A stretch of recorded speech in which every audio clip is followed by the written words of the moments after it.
Hola chicos, buenas tardes, ¿cómo están? Seguimos con el ciclo de videos sobre argumentación, ¿sí? En los videos anteriores estuvimos viendo esencialmente qué sería la argumentación y cuáles son los temas sobre los cuales se puede argumentar. Si tienen dudas sobre esas cuestiones, recurran a los dos videos anteriores. Hoy partimos de la base entonces de que ya sabemos lo que es un texto argumentativo y ya tenemos elegido el tema sobre el cual queremos argumentar. Diría más, sabiendo cuál es el tema sobre el que queremos argumentar, tenemos en claro cuál es la hipótesis que vamos a sostener respecto de ese tema, o sea, cuál sería nuestra opinión, la opinión que vamos a sostener a lo largo del texto argumentativo. Bien, llega la parte entonces en la que efectivamente tenemos que argumentar, es decir, proponer una serie de argumentos que fundamenten esa hipótesis, que hagan que esa hipótesis resulte convincente para el receptor, ¿sí? Que el que nos escuche entienda que la opinión que estamos sosteniendo es la más válida, ¿sí? En el caso de que hubiera dos opiniones posibles, ¿sí? O más. Para eso entonces habría una batería de recursos que podemos emplear y que yo discriminaría en dos conjuntos, ¿sí? Que son aquellos que aportan una información y aquellos que son meramente retóricos, es decir, que solamente tienen que ver con la forma de construir el enunciado, ¿sí? Vamos a empezar con los que aportan una información. Esto es fundamental para la argumentación. Si bien el texto informativo y el texto argumentativo son dos géneros discursivos diferentes, para argumentar, es decir, para demostrar que mi opinión está fundada en la realidad, yo tengo que recurrir a una cantidad de información, porque generalmente lo que estoy tratando de hacer es justamente demostrar que es la realidad la que me da la razón, o la realidad la que sustenta mi opinión, ¿sí? Cuanta más información yo pueda aportar en beneficio de mi hipótesis, más convincente va a resultar, evidentemente. Ahora bien, obviamente la información hay que seleccionarla porque si el tema es argumentable quiere decir que va a haber argumentos a favor de una posición y de la contraria también. Vamos a ver eso después en un próximo video, qué hacer con la opinión contraria, que no se puede desestimar de plano. Y hay que ver, no solo hay que seleccionarla, sino también hay que seleccionar cuál es la mejor forma, la forma más eficaz de introducirla dentro de mi texto. Eso sería esencialmente el uso de los recursos argumentativos. Entonces, entre esos recursos argumentativos, vamos a enumerar y describir un poquito algunos, ¿sí? Uno de los fundamentales sería la cita de autoridad. Es decir, si yo encuentro que una persona o una organización particularmente autorizada a hablar sobre el tema del que yo estoy hablando ya emitió su opinión al respecto y esta opinión coincide con la mía, bueno, esto es evidentemente un argumento muy importante en favor de mi hipótesis, ¿sí? Obviamente estamos hablando de voces autorizadas, especialistas en el tema del que yo estoy hablando, ¿sí? Es común, por ejemplo, que los periódicos o portales de información recurran a especialistas para sus columnas de opinión. Entonces van a ver que, por ejemplo, en la sección de economía hay una columna que viene firmada por un economista, y en la de política la de un politólogo, ¿sí? Cabe preguntarse por qué, si los periódicos y portales informativos supuestamente son informativos, no argumentativos. Pero bueno, está todo un poco mezclado últimamente con el periodismo.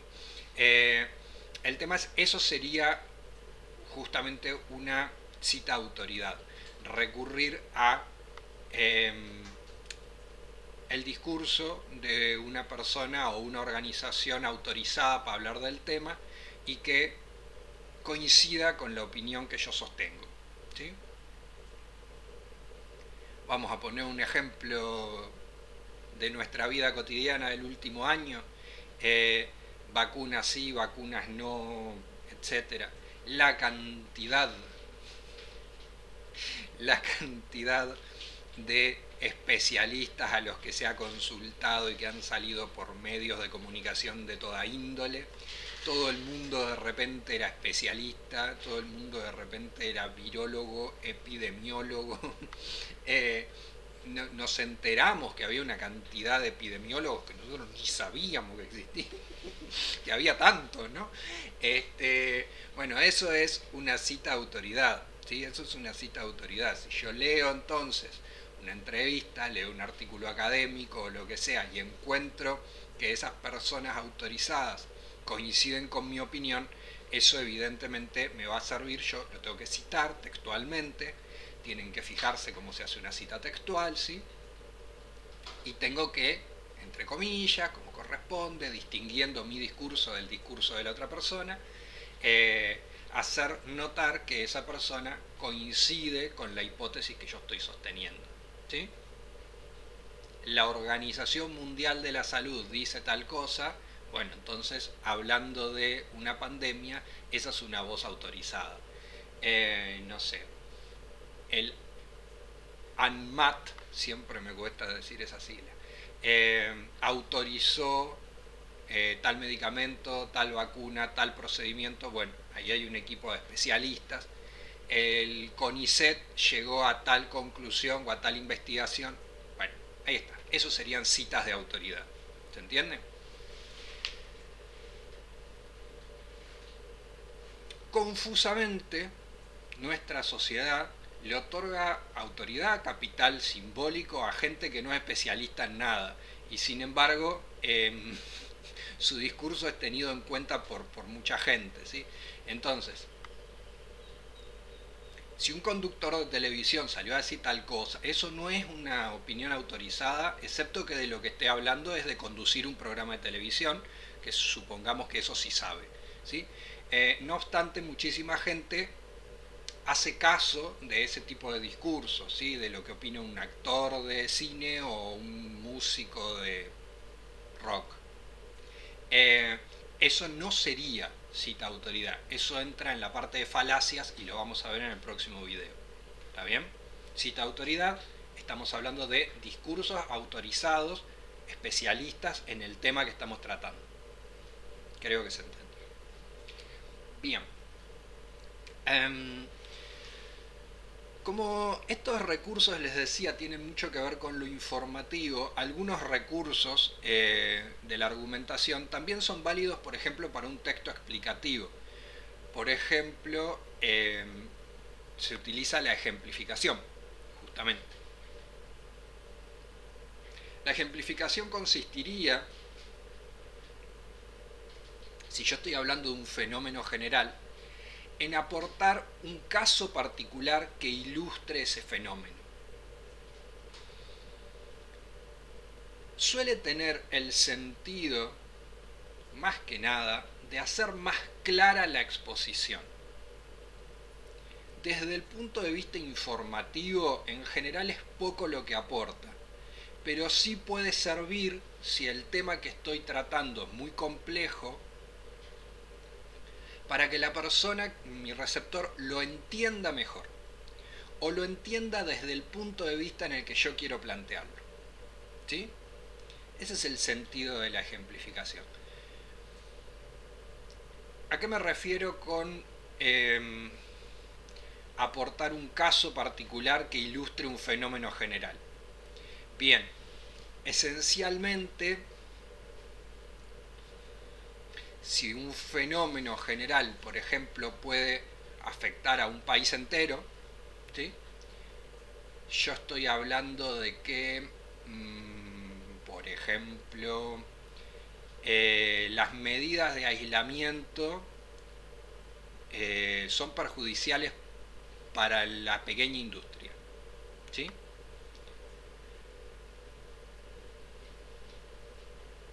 Entonces puedo aportar como ejemplo que un pequeño negocio de tal zona tuvo que cerrar porque no pudo solventar la baja de consumo que hubo durante el aislamiento. En realidad, si lo que yo estoy tratando de fundamentar es un fenómeno general, medidas de aislamiento se tomaron en todo el mundo, evidentemente hablar de el videoclub de mi barrio, no existen más los videoclubes, pero bueno, estoy poniendo un ejemplo pavo a propósito. Es muy poquita la información que aporta, pero sí puede servir para que la persona que lo está leyendo entienda a partir de ese caso particular que lo mismo puede estar pasando en una generalidad de casos mayor, ¿sí? También suele funcionar como un recurso que apela más, en tal caso, a la recepción emotiva que a la recepción lógica o racional, ¿sí? Poder ver el ejemplo de una persona en particular, por ejemplo, que sufrió las consecuencias del coronavirus, a veces nos permite bajar ese fenómeno general, esos miles y millones de enfermos que vemos en las estadísticas todos los días, y nos llega desde otro lado, nos llega tal vez más desde lo emotivo y menos desde lo racional o lo lógico, ¿sí? Pero es un recurso válido y es un recurso que se emplea. En realidad todo lo que me sirva para convencer mejor a mi receptor es un recurso válido en este caso. Y esto puede servir para que me entiendan mejor y para que asimilen mejor la hipótesis que estoy sosteniendo.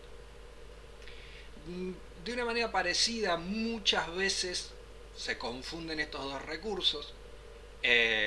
En tal caso, vean bien la definición de cada uno. También se puede utilizar la comparación. Ustedes fíjense cuando están escribiendo un texto argumentativo, si usan un conector que introduce un ejemplo o si usan un conector que introduce una comparación. Si usan los dos, capaz que se están confundiendo, ¿sí? Dice como en tal caso como tal otro, ahí estoy haciendo una comparación. En cambio, si digo por ejemplo tal cosa, si digo como por ejemplo, ya estoy usando los dos, capaz que me estoy confundiendo un poco. Paren, relean y fíjense que no se estén confundiendo. Bueno, la comparación también es un recurso que se utiliza en la explicación y tiene en general una función que es la de poder traer a un caso más sencillo un fenómeno que es más complejo.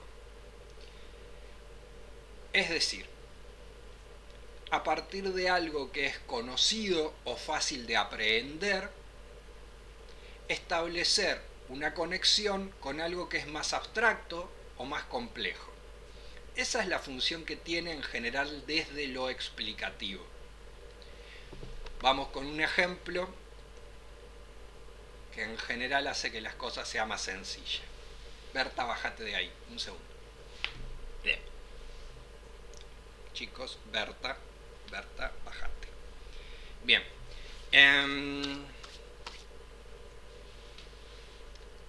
Prosigo.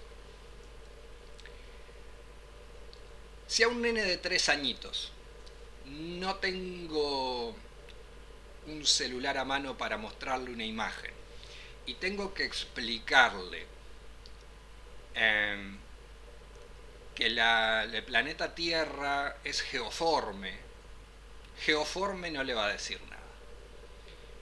Si le quiero decir que es aproximadamente esférico, pero achatado en los polos y ensanchado en el ecuador, tampoco le va a decir nada. ¿Sí?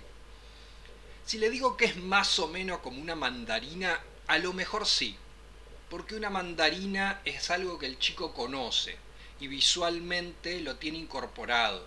En cambio, tal vez la forma del planeta Tierra no. Tal vez esférico le resulte demasiado abstracto todavía a los 3 años. En cambio, una mandarina, todo el mundo sabe lo que es una mandarina. Bueno, eso es una comparación. ¿Sí? Una comparación, entonces, toma un elemento que es más familiar para el receptor, que es más conocido para el receptor, y lo pone en conexión con ese otro elemento que yo quiero explicar y que es más abstracto o más complejo. ¿Sí? Ahora bien, esto se puede utilizar de esta manera en el texto argumentativo, ¿sí? Pero también es muy común utilizarlo de otra forma, que es estableciendo una comparación entre dos cosas que son muy disímiles.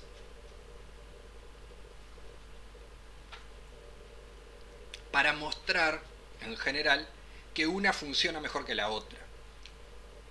Que la que funciona mejor es la que coincide con nuestra hipótesis, ¿no es cierto? Obviamente eso es lo que nosotros queremos demostrar. Entonces, si yo digo, vamos a ver, mi hipótesis es una defensa de la organización social de carácter socialista o comunista. Bueno, puedo establecer una comparación entre países que se organizaron de manera socialista, países que se organizaron de manera capitalista. ¿Sí? Y ahí el tema con la comparación es que una vez más yo tengo que hacer una selección de cuál es la información que yo voy a comparar, porque comparar un país con otro tiene millones de variables. Dentro de esas millones de variables, ¿cuáles son las que yo voy a elegir para comparar?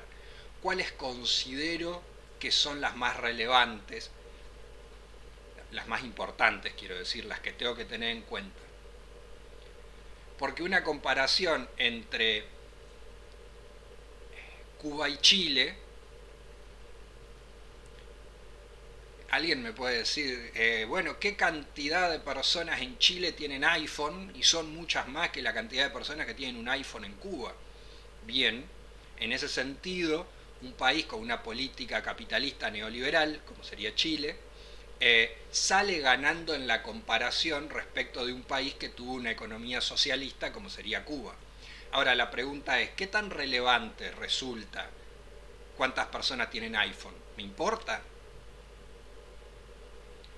Otra forma de comparar sería decir, por ejemplo, Cuba es el único país de Latinoamérica que no tiene, según la UNICEF, desnutrición infantil. ¿Cuál de las dos es una comparación más válida? ¿Cuál es el criterio que me interesa adoptar? Obviamente eso tiene que ver con la hipótesis que voy a sostener. Si la hipótesis que voy a sostener es que el socialismo es superador del capitalismo, entonces voy a elegir la de la desnutrición infantil.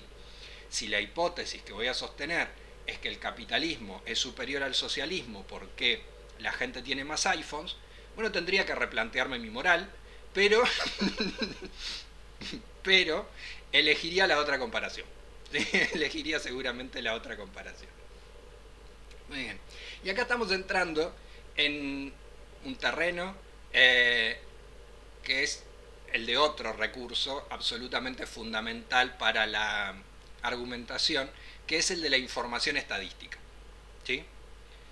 Es decir, esto es muy difícil de explicar, pero consistiría esencialmente en tratar de reducir un fenómeno a una cantidad de datos observables de manera matemática.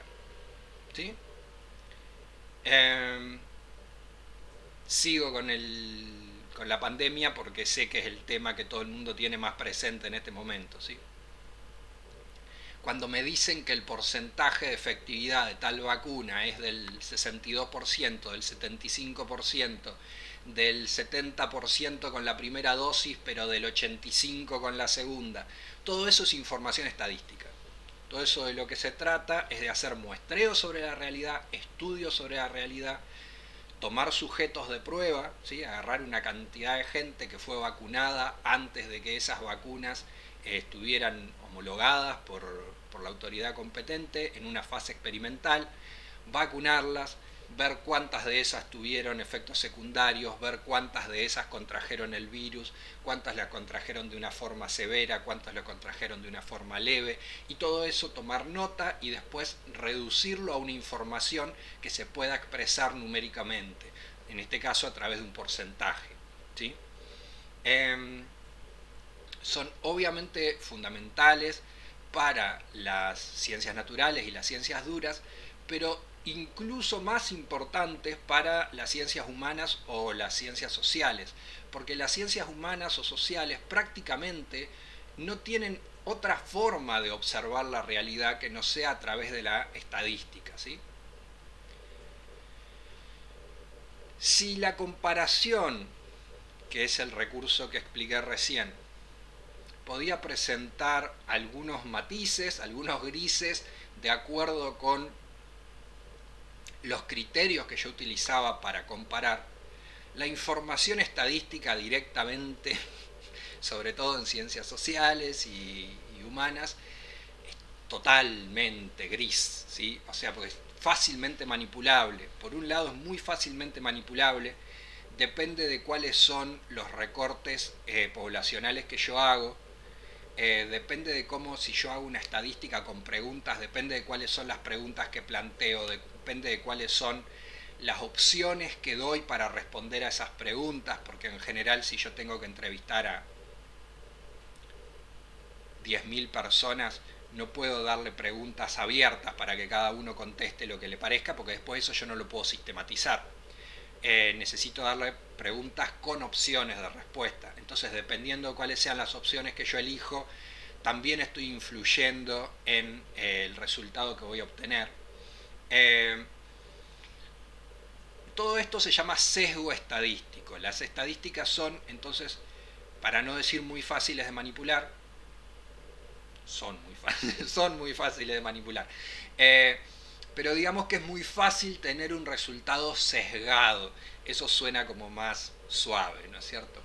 De todas formas, si yo encuentro información estadística que sostiene mi hipótesis, obviamente la tengo que usar, ¿sí? Hay que ver después quién hizo esa estadística, de dónde salen los números y qué tan bien o qué tan mal esté hecha. Pero no tenemos nosotros en esta instancia, ¿sí? en la instancia de producir un texto académico para circulación en una escuela secundaria, la posibilidad de hacer un trabajo de campo, ¿sí? Hacer un trabajo de campo sería hacer nosotros mismos nuestra propia estadística, menos en esta instancia en la que hay una pandemia, ¿no es cierto? Lo único que se podría hacer es una estadística virtual, digital, pero es justamente una de las más sesgadas, porque si yo hago una estadística, por ejemplo, en Facebook, bueno, ya de por sí toda la gente que no se conecta a Facebook queda fuera de mi estadística. Por lo tanto, el recorte de la población deja fuera a toda la gente que no tenga internet, por ejemplo, ¿sí? Y así nomás, por simplemente haber tomado esa decisión de cuál es el canal a través del cual yo hago la estadística, estoy generando un sesgo enorme, ¿sí? Bueno, si no se entiende, me avisan y hago en tal caso un video nada más explicando estadística porque es uno de los elementos más importantes y más difíciles también. Y por último, un recurso que se suele usar y que en algunos casos es casi indispensable es hacer una estimación de consecuencias. La estimación de consecuencias también suele funcionar un poco de la mano con la comparación, ¿sí? Si lo que yo propongo es una medida a implementar, por ejemplo, vamos a poner un ejemplo sencillo. No sé. Prohibir el tabaco en Argentina. ¿Sí? Bien, yo puedo hacer una proyección de consecuencias esperables de esa medida. ¿Sí? Entonces, ¿cuál sería el impacto que tendría en la salud pública? Digo, tengo una información estadística que dice que tantas personas por año padecen problemas de salud relacionados con el consumo de tabaco, que tantas personas por año fallecen a causa de enfermedades relacionadas con el consumo de tabaco. Entonces, la proyección de la medida que yo estoy proponiendo sería que esa problemática tendería a descender, a desaparecer, supuestamente. Ahora, también yo tendría que hacer una proyección de, por ejemplo, cuál sería el impacto de terminar con una industria que existe hoy en la Argentina, que sería la industria tabacalera. ¿En qué provincias la producción de tabaco es una de las actividades principales? ¿Cuánta gente trabaja en el cultivo del tabaco? ¿Cuánta gente trabaja en el procesamiento del tabaco para generar el producto final, que serían los cigarrillos? ¿Qué cantidad de millones de pesos mueve cada año la industria del tabaco y de qué manera esa prohibición va a tener también un impacto económico? Bueno, como ven, entonces, el tema de proyectar posibles consecuencias o establecer una relación entre causas y consecuencias es fundamental para argumentar, y siempre va a tener, porque si no, lo que les dije desde el principio, si no el tema está mal elegido, siempre va a tener diferentes puntos de vista, siempre se va a poder mirar desde un punto de vista o desde el otro. En este caso, el impacto económico sería un argumento en contra de la prohibición, mientras que el impacto sobre la salud pública sería un argumento a favor de la prohibición. En ese caso, por ejemplo, si yo estoy en contra del consumo de tabaco, puedo considerar también que no tener que atender a todas las enfermedades que el consumo de tabaco genera también va a tener un impacto positivo desde el punto de vista económico, ¿verdad? Porque es menos gasto público en hospitales, ¿sí? Está perfecto, ahí tengo un buen argumento para contrarrestar el del impacto económico negativo. Ahora, las clínicas privadas también me pueden decir que ellos generan facturación a partir de atender a esas personas que se enferman por fumar. Y entonces también tendría un impacto económico negativo el hecho de que haya más gente sana. Como ven, hacer un texto argumentativo no es una cosa tan sencilla, siempre hay que tener muchos elementos en cuenta y tratar de que nada se nos pase por alto. Me parece que el video me está quedando muy largo, así que todos los recursos retóricos los vamos a dejar para el video próximo, porque si no no lo van a mirar. Cuando vean que dura media hora no me lo miran.